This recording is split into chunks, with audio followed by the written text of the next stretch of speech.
What's going on, everybody? Welcome back to Talkin Sports with Jake. Hope we're all doing well. Hope everybody had a nice holiday and a happy new year.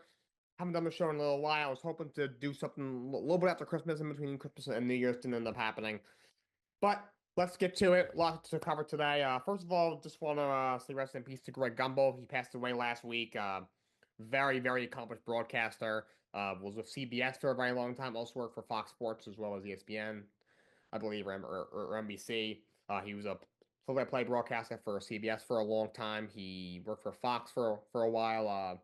The Fox Studio Show last week did a little tribute to him. Teddy Bradshaw talked about how when he first kind of got into media, he met Greg when they worked together for 4 years. They became very good friends, and he told him a lot about the job that he's doing now.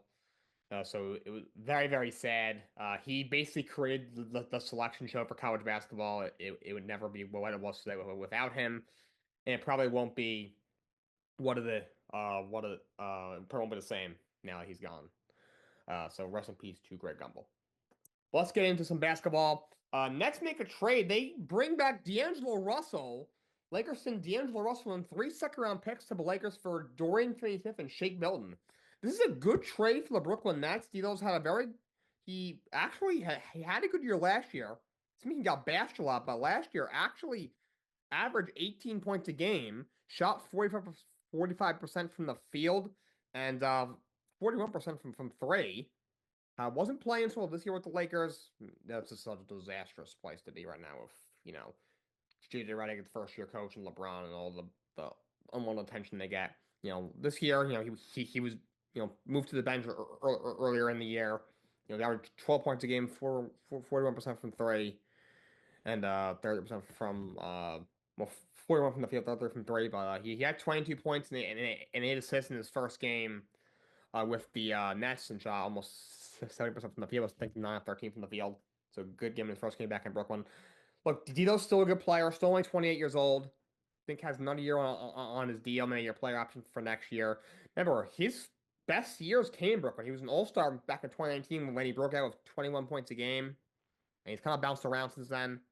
He's had 2 separate stints with the Lakers and the Nets. Because he started in LA, went to Brooklyn, now he's back in Brooklyn. After another stint in LA, he was in Golden State. He was in Minnesota for a bit. So he's bounced around a lot, but he's a good scoring guard. And I think Brooklyn's a better fit for him, and he goes over there. Don't get betrayed from the Lakers standpoint.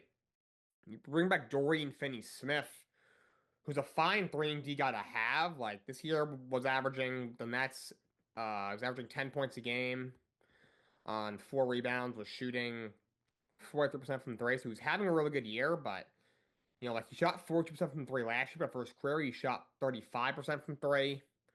So, he's a solid vet. He's 31 years old. He's a solid 3-and-D guy. And then Shake Milton, just a throw-in. He's a guy who's bounced around. His best year came in 2021 with the Sixers. He averaged 13 points a game, the 6-man of the year candidate. First career is a 36% three-point shooter. Last year, he was with Minnesota, Detroit, and the Knicks. Only averaged 4 points a game. Did not play much. He started in Minnesota. Was cast off. Went to Detroit very, very briefly. Was cast off, and the Knicks picked him up down the stretch. Didn't play much at all. Only 4.5 minutes a game average, and only 6 games played. This year was playing for Brooklyn. He was averaging 18 minutes a game in over 27 games. Was averaging 7 points a game, shooting 38% from 3. He wasn't playing bad, but he's a average backup point guard at best. For D'Lo, and 3 draft picks, a very good trade for the Nets, and a confusing one for the Los Angeles Lakers. But let's get to the NBA standings. Cavs continue to roll. They've won 8 games in a row, 29-4. People don't realize, people think like they've cooled off since we're 14 now. Not really. They're 29-4. They've won 8 in a row. They are absolutely rolling right now. Ken Atkinson's done a great job there. He's a very good coach. Been saying for a while he should be a head coach in this league. He was scapegoated in Brooklyn a few years ago. He's a good basketball coach. He's doing a very good job there. Boston's in second right now at 24-9. No surprise there. Knicks continue to play some good basketball. They've won 9 games in a row. They are 24-10 on the season. Brunson's having pretty much typical very good season. Karl Towns had a career. He's been great. He's averaging 24 and almost 14 rebounds this year. He had 31 and 21 last night in the win over Utah. He's the first Knicks since Patrick Ewing with 3 straight games of at least 30 and 10. OG, I know he's starting to find his stroke. Mikal Bridges has gotten hot. Josh Hart's been playing really well. They gotten healthy, getting Chris Achua back. He's shooting threes now all of a sudden. You got Deuce McBride over there, and they should be getting Mitchell Robinson back soon too, which will help. For depth purposes, you have the Magic in fourth at 20 and 15. Kudos to them. They've helped. They have a lot of injuries. Both Paul Banchero and Franz Wagner, their 2 top players, are out right now. They're hanging in there. They're tied right now with the Bucks. Technically, Bucks have a different record. They played 4 less games. They're at 17-14. They've played better since that really bad start. Miami's at 17-14 as well. So it was tied for 5th and 6th with Milwaukee. Obviously, there's been a lot of rumors going around with Jimmy Butler. There's rumors that they're listening to trade offers on him. Remember, he's in last year of his contract, will be a free agent. They couldn't agree on an extension in the offseason. And then they were saying, then the Heat said, we're not going to trade him. Then all of a sudden, it was a rumor that came out that Butler would prefer to get traded. Then Pat Riley said, we're not trading him. Don't care what anybody says. So, a lot of drama going on right now in Miami. Butler said he's just trying to block it out. But he's been out. He's had some injuries, and he got sick, so he has not been with the team for a while. But he just came back or was about to come back. So that should get fixed pretty soon. Because they're going to need him if they want to make one more run or possibly losing him for agency. First playing team right now is Atlanta. It's been better than I thought. 18 and 16. Trae Young has played really well for them. Clint Capella has had a good year. They've been a lot better than I thought. Indiana Pacers are the second playing team at 16 and 18. Remember, the East is not very good. 16 and 18, they are on the 8th spot right now. They've looked off. Halliburton hasn't had a great year. He had a down year after having a strong year last year. To be honest, he was very good in the postseason. But first half of the year, he was incredible. He was one of the best players in the league. He was not as efficient down the stretch, especially scoring wise, though he's really just there to be a facilitator. He's led the league in assists the last couple of years. But he's looked really off this year. They've had some injuries. You lose 2 big men right Jacks to torn Achilles right. That's definitely helped. Has not helped them at all because they have their team that already wasn't great defensively last year, and that has continued this year because they are really struggling defensively, and that's something that's going to change if they want to make a run. Though it doesn't look like in the cards. Maybe they make a move. I've always thought that it was possible for them to possibly make a move at the trade deadline. Even once those guys went down, I think outside of Miles Turner, there isn't really another true big. I mean, Siakam's a power forward, but he's more, like a true big. So, but the 9th spot is the Pistons, 15 and 18. I mean, they have more wins than they had all last season. Alrighty, that being said, they used to lose Jaden Ivey. He has a broken fibula, so he'll be out for a while. That's a shame. He had a really unfortunate injury. He had this. He collided with another player last night. Leg kind of got caught underneath him. It was a very unfortunate injury, but he'll be out for a while. And the Bulls are 15-19. Again, the Bulls aren't good, but the East is just so bad. And then Sixers, that disaster continues, 13 and 18. Next 12 and 21, they got to a decent start. Then they trade Dennis Schroeder away, basically for 3 draft picks. So he was one of their best players. So that also didn't help. But I do like this trade for D'Angelo Russell. He's they basically traded Dorian Finney-Smith and Shake Milton and the draft pick for D'Lo and I think 5 or 6 second round picks combined, which is not the worst idea because the roster probably gets better and they get a lot more draft picks. The Raptors at 8 and 26, they've been really bad. Not having Emmanuel quickly and Scotty Barnes for most of the season has really hurt them. They got quickly back last night. He played well. Raptors finally get a win. Hornets 7 and 25, loses of 8 straight. They're very bad. I think we all expected that. They had Brandon Miller. Lamelo every other week is injured.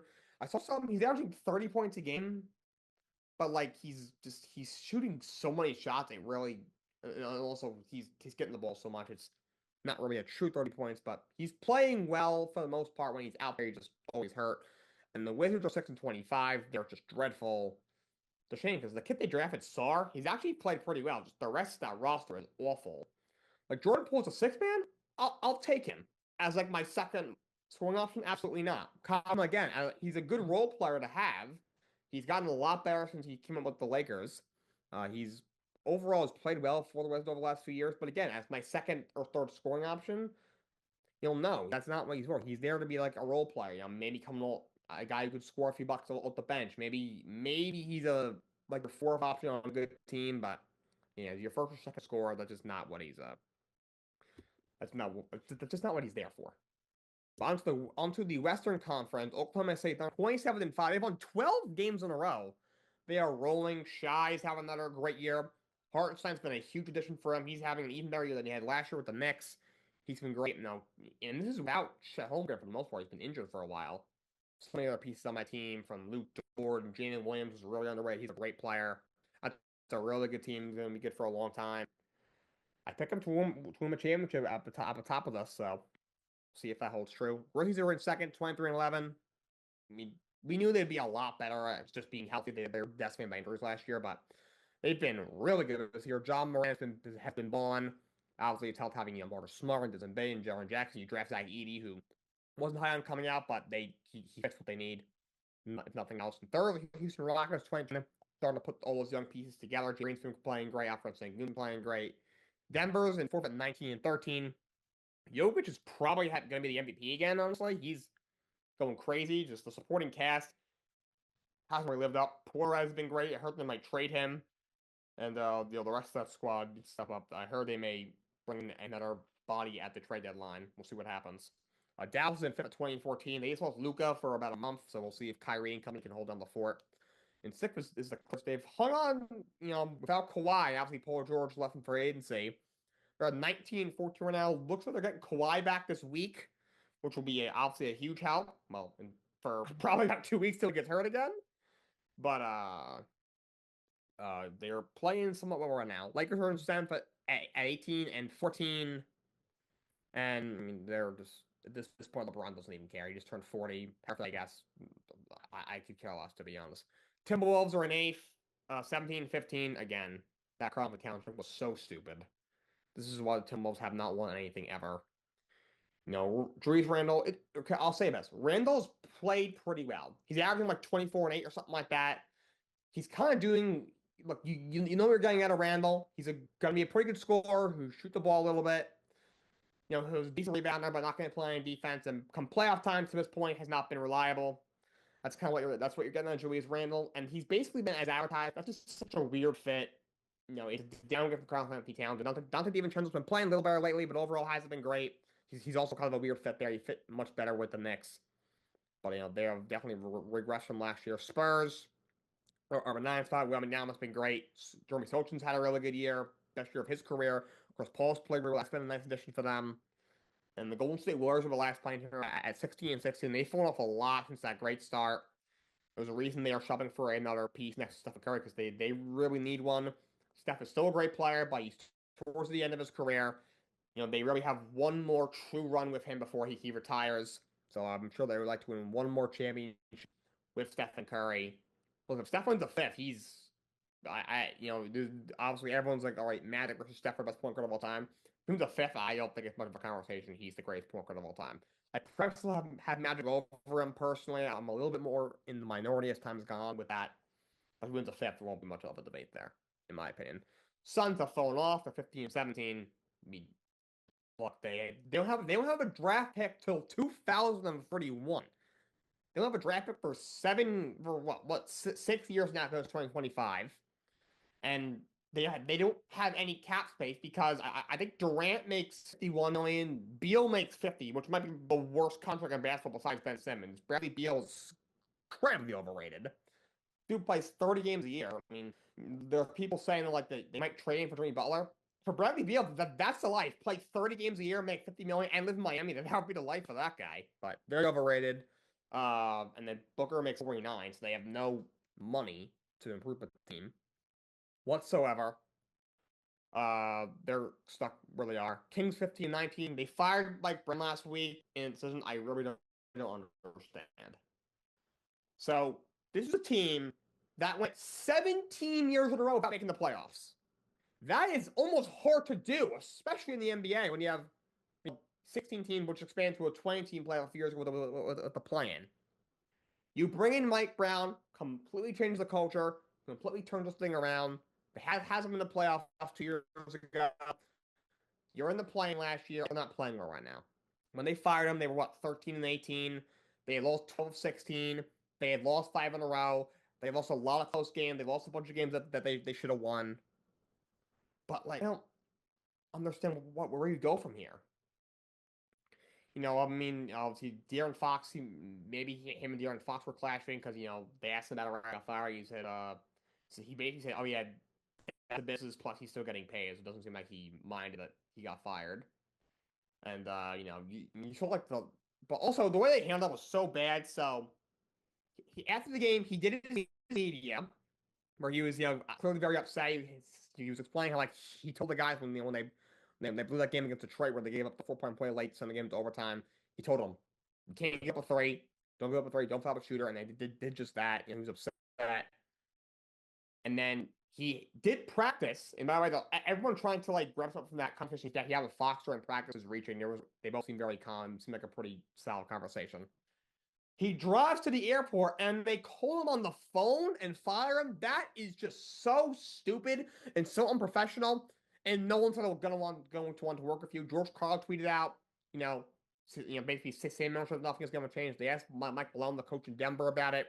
He said, basically said he felt bad for Mike Brown, but not surprised because he knows who his boss is and the same guy that fired him. So Kings are just a bad organization, and I do not understand. They just pay him. They just gave him a $1 million deal in June, like 6 or 7 months ago. It's stupid move from the Sacramento Kings, in my opinion. I just cannot wrap my head around it. And then the rest of the West is, the really bad teams. You got Portland, who's obviously been very 11-21. Jazz 7-25. They've been really bad. And then the Pelicans lost 11 games in a row, 5-29. Blow my team up. Okay, it's done. It's done. Zion's hurt again. The dude just doesn't care. He's a bust. I'm ready to say. I heard that they'll try to move off of him. On the what you get back for him, he doesn't have much value, if you ask me. Brandon the Ben will trade block for 3 years at this point. Gonna be a free agent. I'll be shocked if he's on the team by the trade deadline. All those guys just blow that whole team up. CJ McCollum, all of them. It's time. You missed your window. You tried. It didn't work. Move on. All right, let's go over the NHL standings now. Washington Capitals remained first place in the Eastern Conference. They've been playing really well, 25-10-2. The name of Alex Ovechkin for 5 weeks as well. He's obviously back now. He scored a goal in his first game back last week. Get closer to the all-time goals record set by Wayne Gretzky. You have Devils in second with 51 points. Third is the Toronto Maple Leafs with 48. If held together so far, goaltending's been pretty good. The defense, it could be a little better, but they're scoring as well as they always are. So far, so good. We'll see what happens in the playoffs this time, but 48 points right now. They're tied with the Florida Panthers for third and fourth in the conference. Carolina's in fifth with 46. Baltimore are in sixth with 44 points. They played a little bit better. At first when they fired Montgomery, it was dumb. They still think it's dumb, but at first it wasn't helping. It's helped a little bit more as time has gone on. Tampa's in 7th with 42. Ottawa's in 8th with 40. Pittsburgh Penguins are a point out. A team is really old. Columbus is 2 points out, as is Philly. Montreal's 3 points out. Islanders are 5 points out. And then, followed by the Red Wings, who they just fired their coach. They fired head coach Derek Lalonde and the assistant Bob Boner. They brought in Tom McClellan to try to turn that ship around. The Rangers continue to just struggle. That season might be over. Buffalo Sabres remain in last place in the East with 32 points. Looks like they will miss the playoffs yet again. I think they've missed. They have been the playoffs in 2010 or something, or 2012. They missed like 12 years in a row or something like that. It's crazy. In the Western Conference, Winnipeg Jets with 55 points are the best team in the National Hockey League.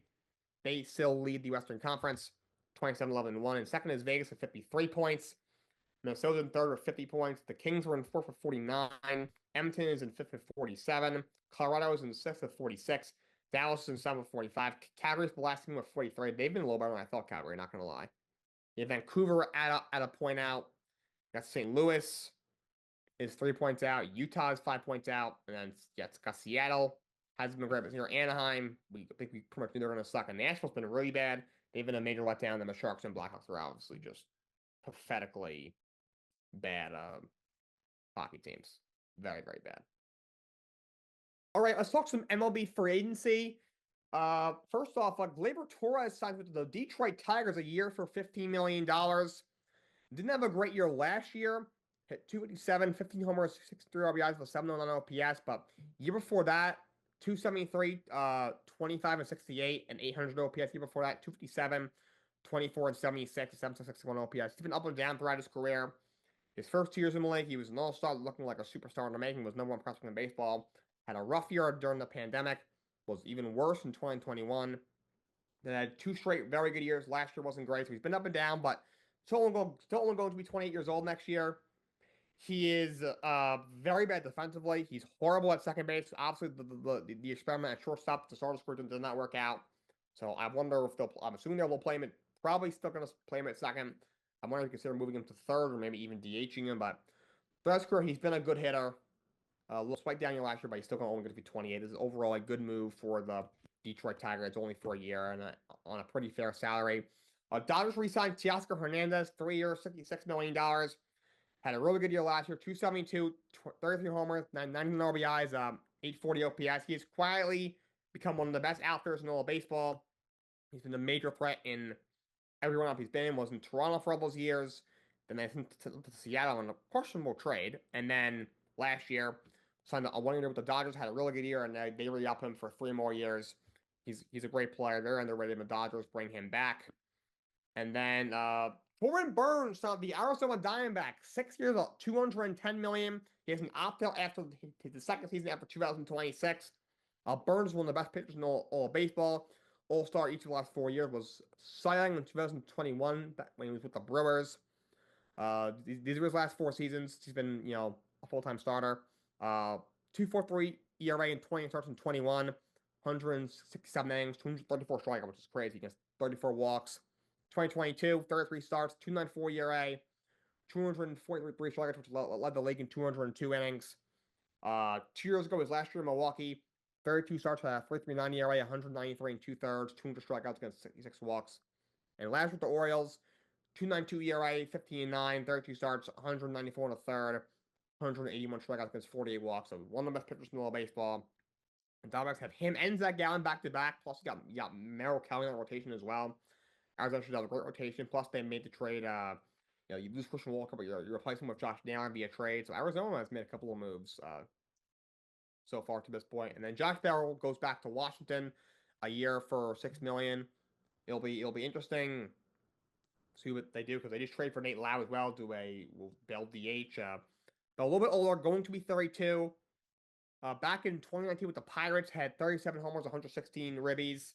Has not recovered, has not quite got to this point.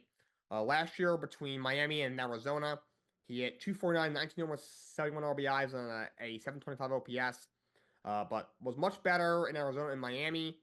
And almost 400 at bats. He hit 239, 14, 49, 699 OPS, but 796 OPS in 140 at bats with Arizona, 5 homers, 22 RBIs. So finished strong. Getting older, not quite the same, but he's still a solid middle over the order bat. He goes back to Washington. He was there a couple of years ago.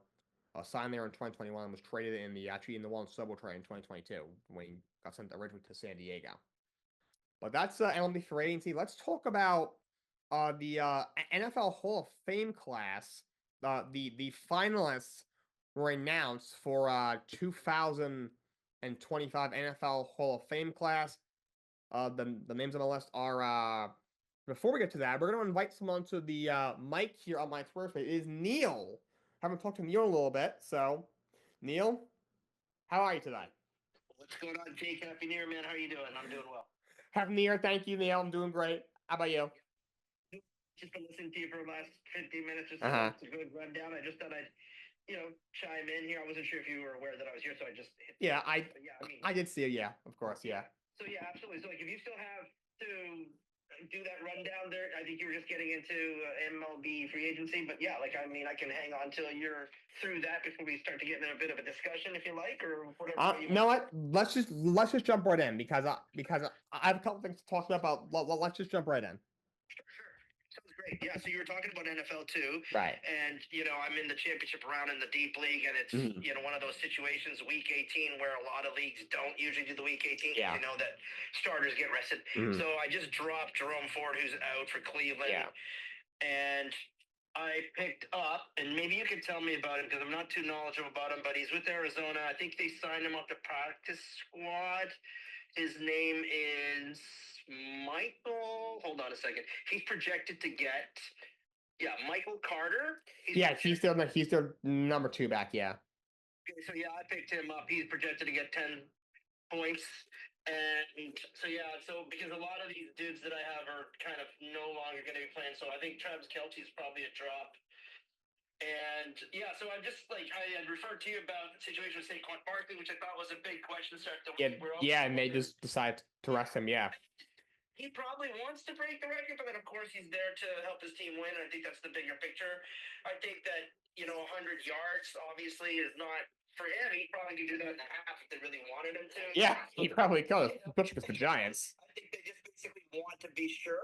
But what I ask you about it is, I think you and I are in agreement that that's the right decision to hold him off instead of going for the record because there's so much at stake. But what I really want to know is how good are the Eagles' chances? I know they're the number 2 seed, but what do you think? Like, do you see them having a shot at getting to the Super Bowl and winning it all? Is it that kind of a dicey decision in this case, or? I think that's the right move. First of all, even if he got the record, Eric Dickerson did it in one less game, so I still think people will be like, "Oh, is he really the true record holder?" Kind of thing. Right. So, and you don't want to get the guy hurt. He probably wouldn't get hurt. I mean, like I said, you could play him for a quarter. Like you said, he's playing the Giants. First of all, the Giants are awful. They gave up 2 months ago, and Saquon every time he plays the Giants for the rest of his career is going to remind them you maybe should have paid your all-pro running back opposed to your Duke University quarterback. So he's going to go crazy. That's what happened. That's what happened earlier in the season. But at the same time, you don't want anybody getting hurt. They do not have a first round bye.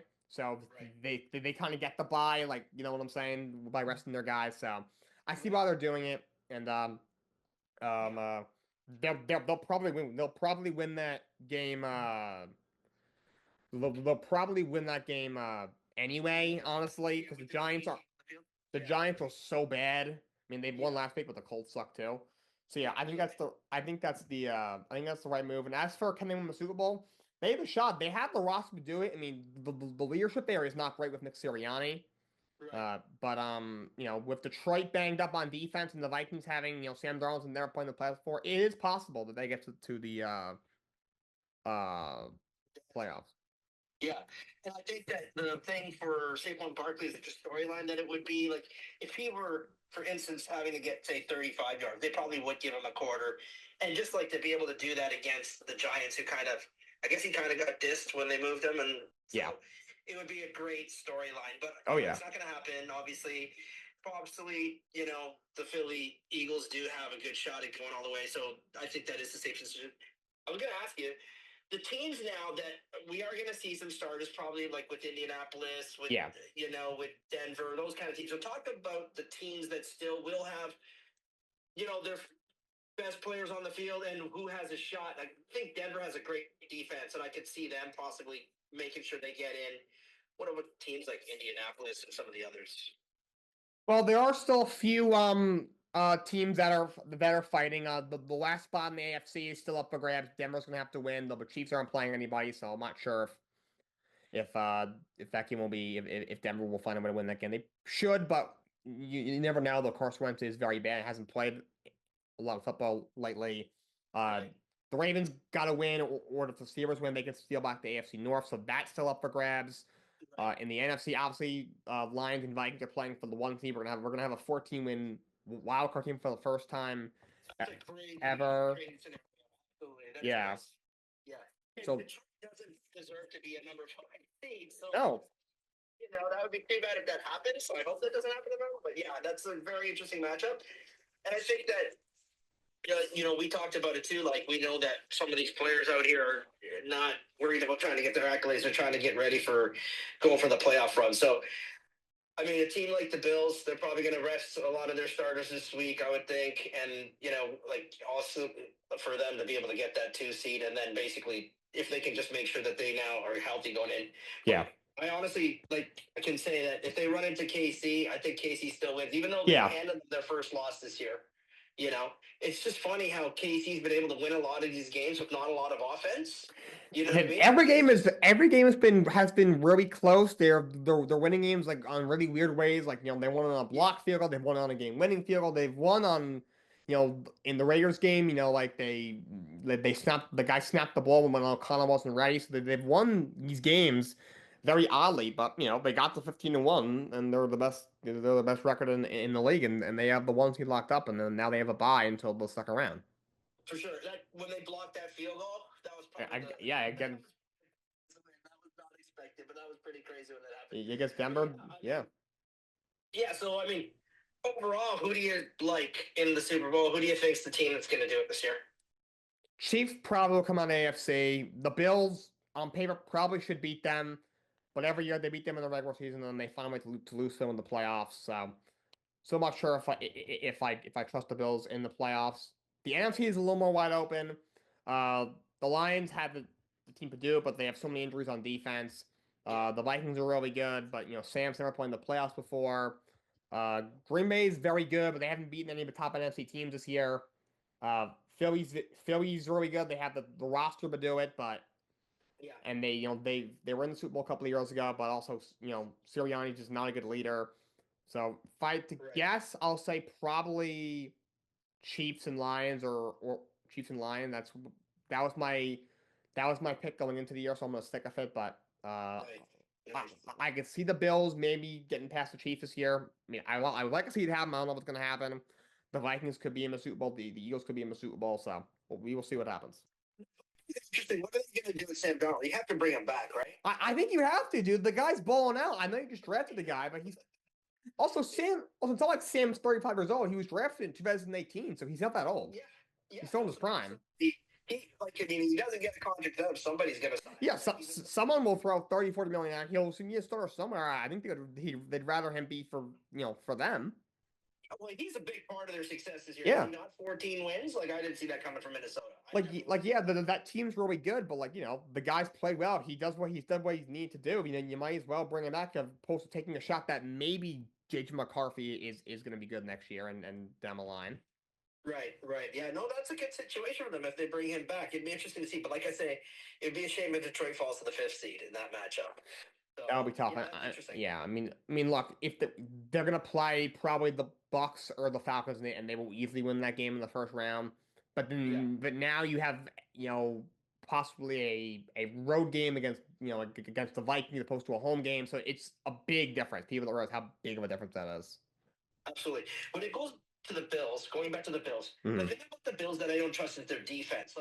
It's shaky. Right? Yeah, 1 week they're phenomenal, and then they're just complete crap, for another game or 2 games in a row, and it's kind of like a very consistent thing. They were great at the beginning of the year, and then they kind of tailed off, and then the last couple games they weren't bad, but it's just that's kind of where I think that they could things could fall through the cracks for them. But I'm very impressed with the fact that they kind of I thought they downgraded on their receivers, but they decided let's just run the ball. James Cook and Josh Allen can handle that and go from there. And then their receivers have started to kind of come through the service a little bit, but just in terms of them changing their plan and their approach, and it worked, is impressive. But I still feel like they're not to be trusted completely, and I think the holes come with the defense. Yeah, I mean, I'm more concerned about the defense than the receiving core. First of all, Josh Allen's been playing out of his mind. Yep. And, I mean, getting rid of Stephon Diggs, he's a very good player, but that's probably helped him. He was definitely a problem in that locker room, and so it's been... Yeah. It's getting him out of the locker room has helped, and these guys have played well. Keon Coleman has played well. Shakir's played well. They traded for Amari Cooper. These guys have played really well. You mentioned James Cook, and the running game has been even better than it was last year. They had a running game the last few seasons. Yeah, not really. They had a down the stretch last year. It got better, but for the betterment of since they drafted Allen, they have Josh Allen was the running game. That's why they came up short in the playoffs, because Josh Allen, by the time the playoffs come around, was just out of gas. He was just exhausted because he was throwing the ball 40 times for 400 yards, and he was running for 50 yards too on 10 carries. So you've been able to limit his carries. When it comes to quarterbacks in the league, I would have to say I like Josh Allen, I like Patrick Mahomes. I think that's 3 and 2 respectively.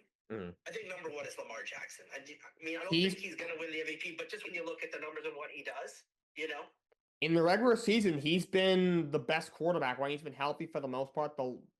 For last bunch of years hasn't been able to get done. Has not been able to get it done in the playoffs. But he won the MVP last year. It's gonna be either him or Josh Allen again. About a month ago, it was pretty clear it was Allen. Lamar's made it much closer yeah. in the last few games, so it's kind of a coin flip this year. But yeah, he has had an insanely good year. So if you had to predict what he's going to do this weekend, because obviously they want to solidify their spot in the playoffs, do you see him coming out of the gate just going off just so they can solidify this win like early? Because they tend to like to do that. And obviously with Derrick Henry now on their squad, their playoff forecast could be different. But what do you think the approach is when they come into this game on the weekend? Yeah, they're gonna definitely want to come out. I mean, Cleveland's really bad. They're playing, DTR is the worst quarterback in the league, but they're gonna want to take care of business because if Pittsburgh wins and they lose, they would drop to the wild card. So, and like you said, if third quarter rolls around and it's 31-0, maybe they can pull their guys and get them some rest before their playoff game in the next week. But Yeah. yeah, I don't expect it to be that close though. The whole fourth quarter, whatever it has to be, or half of it. But they can do that probably, and I think that they probably get exactly what they need to this weekend. So, and I like their chances with Derrick Henry as well. So I just think they're a receiver away. I just don't say Flowers. I don't know. I think he's a WR2 probably on most teams, but I think they could get a Hmm. better receiver there. I think that's the They only reason need they one lack. more I think they can receiver, still yeah. win. They Again, they've always needed another receiver. They just for that reason they refuse to give Lamar another receiver for whatever reason. that's weird, right? Because they can still win, but if they had that receiver, that WR1, they're I know. probably in a better position. I mean, they're a great team. I mean, like Derrick Henry was a nice pickup, so I was happy Oh with yeah. that too because I grabbed him in our dynasty league. So I was like, nice, he's now on a good team and he'll probably have better numbers. So and he's been a horse this year, so I like Oh their yeah. chances, but we'll see who they match up against. But I'm obviously just focused on that because I got him as my quarterback. And I'll quickly tell you my lineup if you wanted to probably move on to Yeah, something else. I would like to talk about MLB free agency with you, but I was going to say quickly. Here's definitely. my starting lineup for the championship game. Got Lamar Jackson, the quarterback. Mm. I got lucky. I picked up J.K. Dobbins off the wire. Somebody dropped Mm. him, so I got him this week. I think he's going to have a big week. I really do. I've just told you about Michael Carter. I picked him up. Yeah. He's actually been optimized into the starting lineup. This is on the NFL fantasy app, like the Right. You have NFL TV, that NFL fantasy live that they do. Yeah. This is that, Mhm. which is great. I also have Jacoby Myers and Samuel as my receivers. I got Zach Ertz playing tight end because Travis Kelce probably not playing. He had a wait. Says oh yeah, he plays for like Commanders now. Yeah, he had a big game last week. Yeah, he's with Washington now. Yeah, so I think he's going to get some touches. He had a I big think I game got last the best week. kicker in the game, Dicker, the kicker. Yeah, he's great. Yeah, and then I got the Bills defense and I got Broncos defense, and they've optimized the Broncos defense to the bench. Which I kind of feel like maybe like they might have a better shot at getting more points because I mean, the Patriots are horrible. Yeah, they're playing the Chiefs. We're going to probably have their B team or C team on Yeah. the field, right? Yeah, both are pretty good plays. I mean, the Bills are playing the Patriots, who are really bad. Yeah. I mean, Carson Wentz is So I can also mention terrible. I got Antonio Gibson as a backup. I picked him up because he's actually been starting for New England now in the last couple games. Yeah. And in terms of fantasy points, he's gotten me. He didn't play for me, but in the last 3 weeks, he had 920, 870, and 8, which isn't bad. He had 20 Gibson's been points doing pretty well. Week 13 against Indianapolis. So he's been trending up. So I've got him there as a backup in case. I've got Jerry Jeudy on the bench. And like my only question to you is, would you play the Bills against New England or Broncos against KC's B? That's a tough one. Denver's got a better defense. They do. They're ranked number 1 overall actually on this app, and I think in the league. Is it Denver? Yeah, Denver. Then I'd probably go with Denver, especially against the Chiefs B team. Because they've optimized it so that the Bills, like, you can optimize and they'll pick your starting line that they think would work. And so they put the Bills in here. But like I said, I just mentioned Antonio Gibson. I think he's going to get a lot of touches. The Bills defense, like I say, is hit or miss. So a lot of people didn't know what to think about them after like week 10 or so. So I might just go with Denver. I think I might follow your suggestion on that one. But I go with them. Yeah, so that in terms of the NFL discussion, if there's anything more. But yeah, I'd love to talk MLB free agency with you too, because obviously my Blue Jays aren't doing anything. You keep complaining about that regularly. Right, yeah. Toronto's And Toronto's having a tough time getting anybody.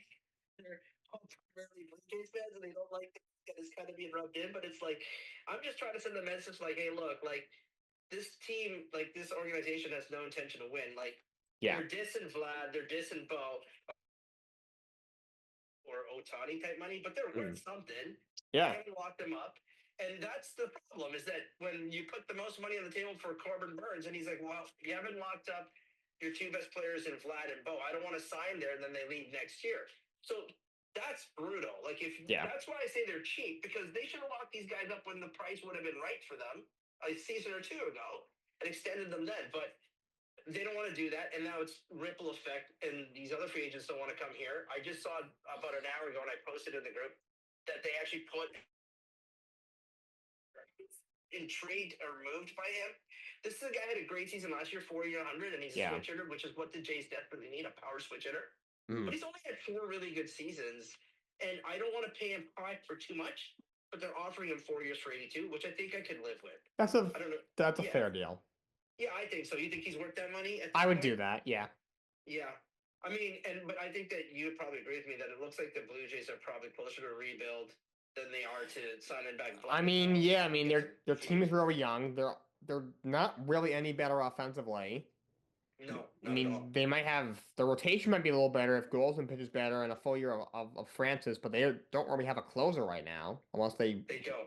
Yeah. Like I know you suggested they move Rodriguez to closer, and that's not a bad idea. He has the arsenal to be a closer, but they haven't announced that yet. So yeah, because he gets a lot of strikeouts. So the only reason I know that is because I had him in fantasy last year, and he would go. They wouldn't ever give him a full 5 or 6. They might have once or twice, but he would normally go 3 or 4 innings, and after those 3, 4 innings, he'd have about 7 strikeouts, 5, 3, 4, 5, sometimes as high as 6 or 7 strikeouts. That's a lot of strikeouts in that inning. So I think. Oh yeah.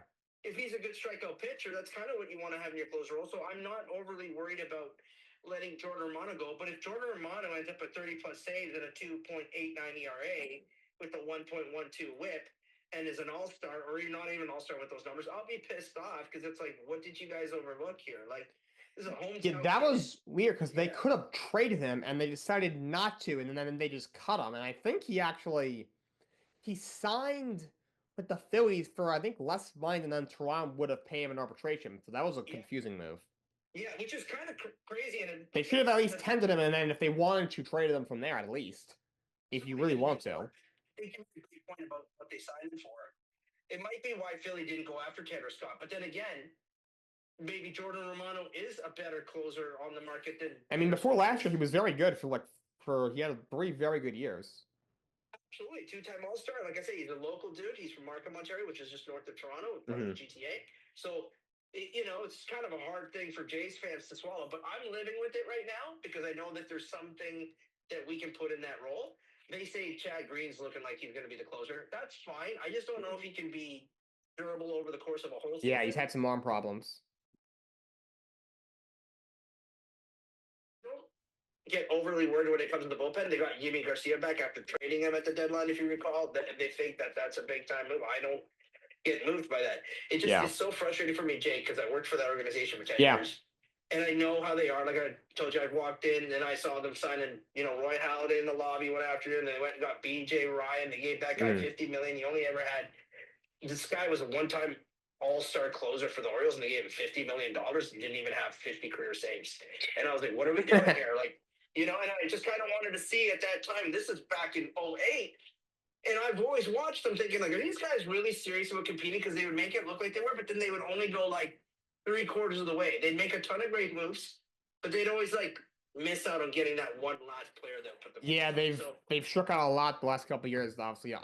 They went after Otani, Bellinger, this year Soto, so they've not been able to attract the top 3 agents, which has really hurt them. Players don't sign here because they don't. Their future's looking like. So that's brutal for us here in Toronto. But I would say that the Dodgers keep getting stronger. Getting Teoscar Hernandez back. You were talking about that. They gave him a 3-year deal. He was awesome for them last year. Won the home run derby. He was phenomenal for them. He was clutch too.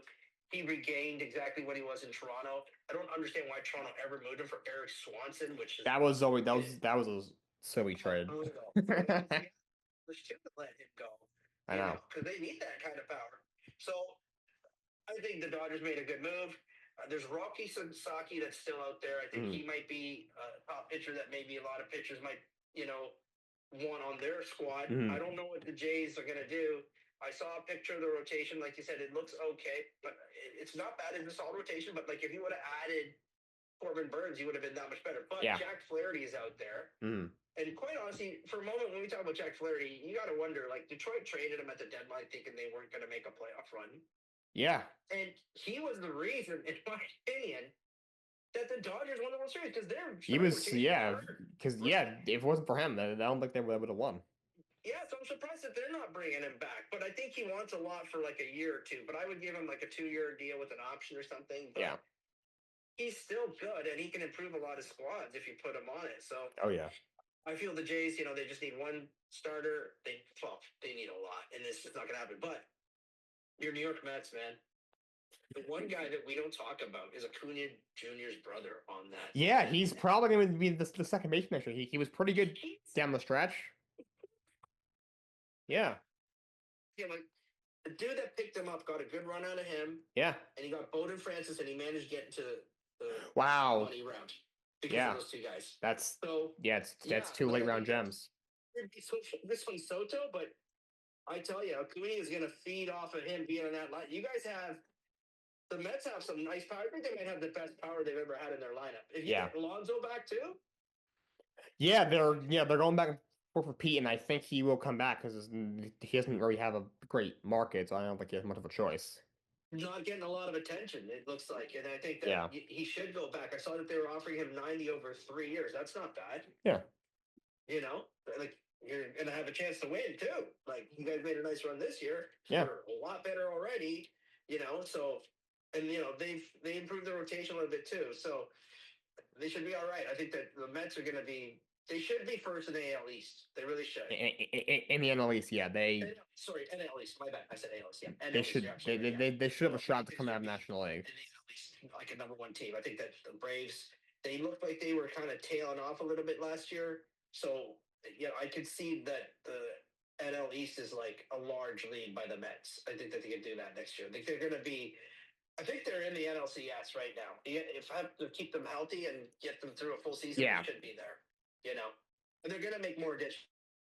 I'm sure they'll go out, get some of the biggest names out there that are looking to leave other teams that aren't competing, whatever have you. So another guy that's out there that nobody's talking about, I don't know if he's going to retire, but I think he can still help some squads, is Verlander. And you get him on a cheap 1-year deal. Like I know he's I mean, he was very bad last year, but he should, if he wants to play, he deserves to be on a team probably.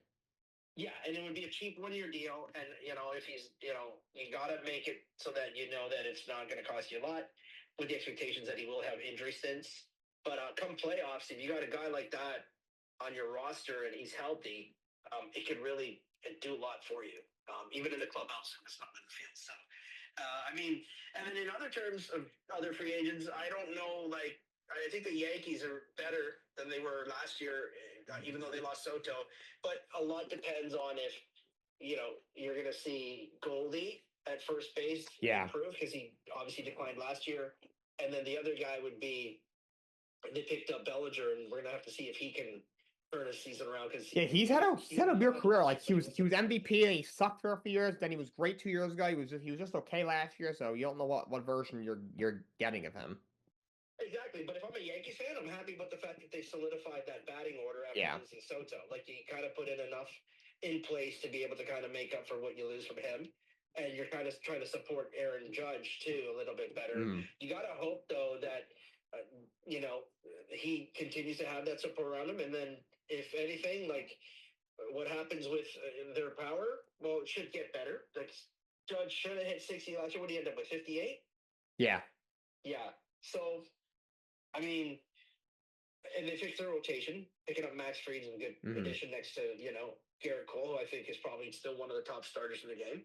So, and then they also have Luis Gil, who was a rookie last year, pretty solid, and I expect him to get a lot better.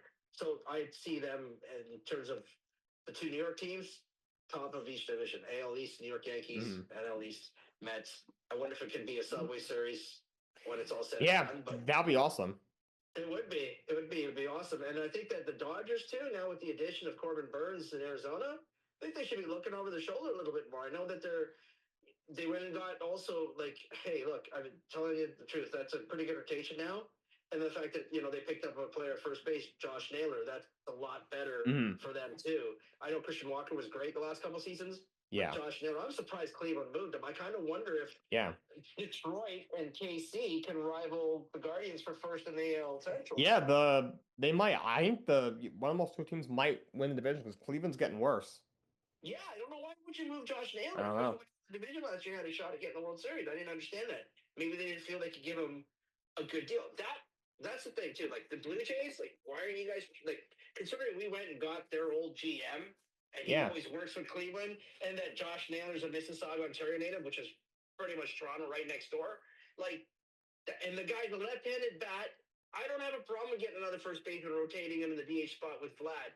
Yeah, that guy would have been perfect for us. And the deal that what they gave up to get him in the trade wasn't a lot. So it's like, and even the Bellinger deal wasn't a lot. Like, there's guys that they're getting traded for not a lot. So it's pretty crazy, like some of the trades that I've seen. And you would think that you get a little bit more in return. But like you said, some of these guys are in decline, and that's what we're seeing. So now these guys have to have bounce back years. But when it comes to Arizona, I think Josh Naylor's only been trending up, and Corbin Burns has a pretty good rotation.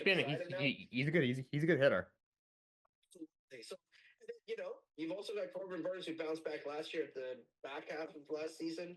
He had a sophomore slump to start, and then Ketel Marte. So I think they're going to be in good shape over in Arizona. I mean, they almost came close to getting in the first last year for a minute, but I think the Dodgers are going to have a little bit more competition. They haven't really done anything yet, so in the offseason, so we'll see. So yeah, I mean, I don't know if you have any other final thoughts, but that was basically all I wanted to throw at you for now. But yeah, great show and good discussions, man. Yes, Neil. All your insight too when it comes to the NFL, because you've given me some great insight, which I applied to my fantasy squad here, and so I just wanted to run by my starting lineup for you. I'm hoping I mean, it seems pretty good. You just need a couple of those guys that you picked up to come through, but I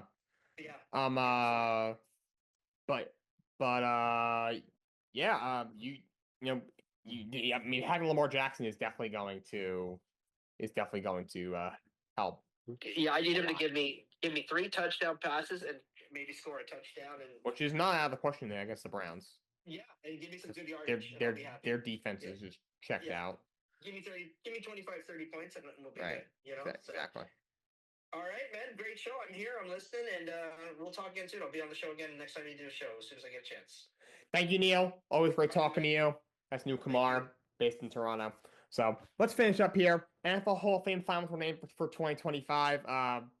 Eric Allen, who was a corner for the Eagles, Saints, and Raiders. He had Jared Allen, Willie Anderson, Troy Evans, Antonio Gates, Torrey Holt, Luke Kuechly, Eli Manning, Steve Smith Sr., Terrell Suggs, Fred Taylor, Adam Vinatieri, Reggie Wayne, Darren Woodson, the safety for the Cowboys a while back, and Marshall Yanda.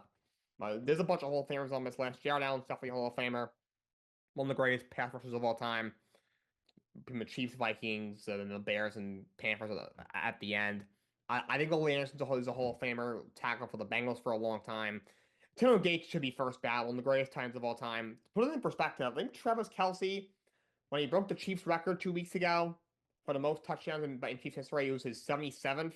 I think Gates had 114, so he was one of the all-time great tight ends. Does not get enough recognition because the Chargers were so just mediocre when he was there. But great tight end, he should easily get in. Torrey Holt's a Hall of Famer, great receiver for those Rams teams for a while. I think Luke Kuechly's a Hall of Famer. I know he only played for 8 seasons. He had a lot of injuries, but great linebacker. Should get in. Eli's going to get in. I don't love it, but 2 Super Bowl MVPs against Tom Brady, top 10 in passing or the passer rating. He's going to get in. Steve Smith Sr. to me is a Hall of Famer. Was great for Carolina all those years. Was even good for the Ravens in the back end of his career. Terrell Suggs is a Hall of Famer. Great pass rusher for the Ravens for a very long time. And we won a Super Bowl. Vinatieri's greatest clutch kicker ever. He won at least 2. Might have even had a 3rd ring for the Patriots for a while, and of course the last bunch of years with the Colts for a very long time. I think Reggie Wayne should get in. A Super Bowl winning Colts receiver, as should Darren Woodson, the longtime safety for Dallas Cowboys. But next up, let's talk some college football. So a lot of games between since I did my last game. We're gonna go all the way back to the day after Christmas Day, the 26th of December. So technically last year. Toledo beats Pittsburgh 48-46 in 6 overtimes. Crazy game. Kansas State over Rutgers 44-41. I was hoping Rutgers would pull through, but not quite. But Kansas State had a pretty good year. That was in the Rate Bowl. Toledo won the Game Above Sports Bowl. The 68 Ventures Bowl. Arkansas State beats Bowling Green 38-31. Then the next day, and the DirecTV Holiday Bowl. Can't believe DirecTV is sponsoring a bowl game, by the way.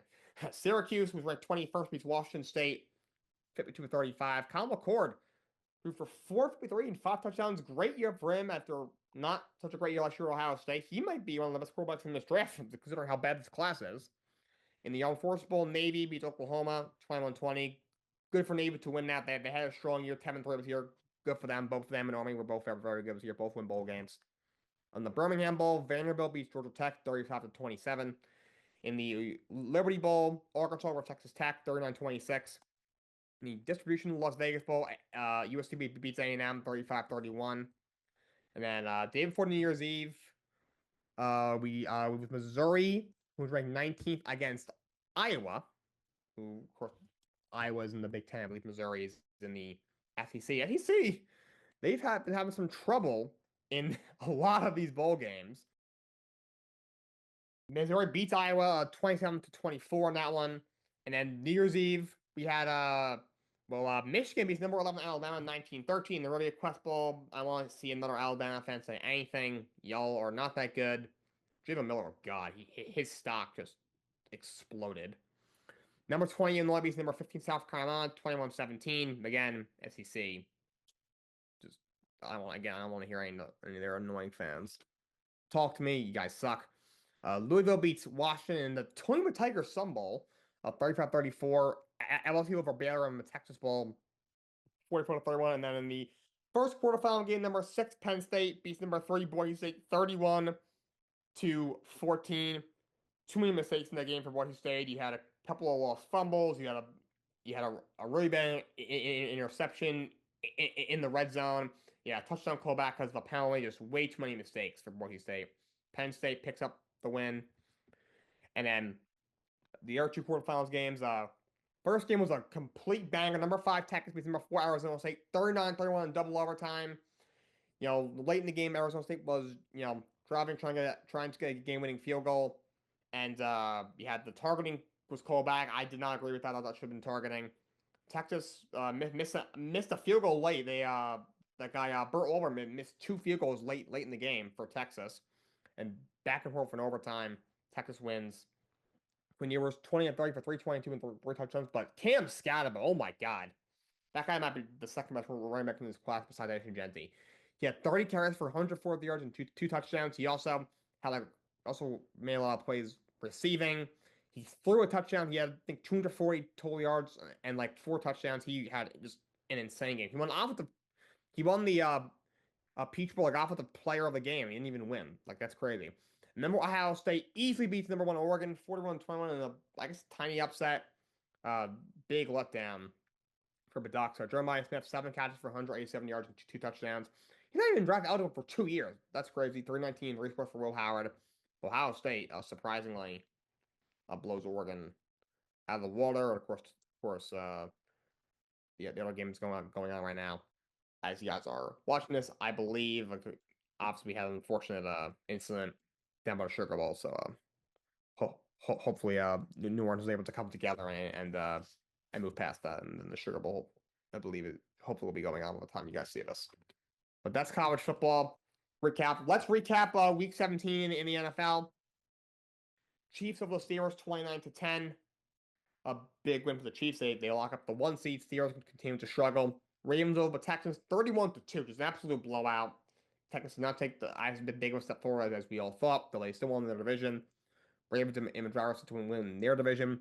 Seahawks over the Bears 6-3 on Thursday Night Football. The Bears were just a disaster. Chargers over the Patriots 40-7. They clinched the playoffs. Jerome Mayo, that guy's got to go. That team is clueless. Bengals over the Broncos, crazy game, 30-24 in overtime. Back and forth. Bengals pull out to keep their season alive. Rams over the Cardinals 13-9. That gives them the NFC West Division title this year. Giants over the Colts, 45-33. Good God. Colts are so bad. Giants pick up a win, which takes them out of the first overall pick. I gotta remember the Colts here this week or next week because they are a disaster. Bills over Jets 40-14 with 4-0 at one point. Please send Aaron Rodgers to anywhere else next year. He's done. Jaguars over Titans 20-13. And meeting was toward the ball. Raiders over the Saints 25-10. They've won 2 games in a row all of a sudden. Saints are really bad, as are the Raiders, obviously. Bucks over the Panthers 48-14. Baker Mayfield had over 350 yards and 5 touchdowns in a bit of a revenge game for him. Can't believe they had him and Sam Darnold in Carolina on one team 2 years ago. It was only 2 years ago. Eagles over the Cowboys 41-7. Also, Michael Parsons shut the hell up, saying, "Oh, if you take away the scoreboard, uh, oh, the game was pretty close." It's like saying, "Oh, if you take away my debt, I have an extra $1 million to spend." Like, shut up. Dolphins over the Browns 20-3, keep their season alive. Vikings over the Packers 27-25. Gives them a chance to compete for the 1 seed this week. Commanders over the Falcons, third, 24 in overtime. Another game winning from Jane Daniels, definitely the offensive rookie of the year. And Monday Night Football, Lions over the 49ers, 4-34 in overtime. Sets up the NFC clash with the Vikings this week.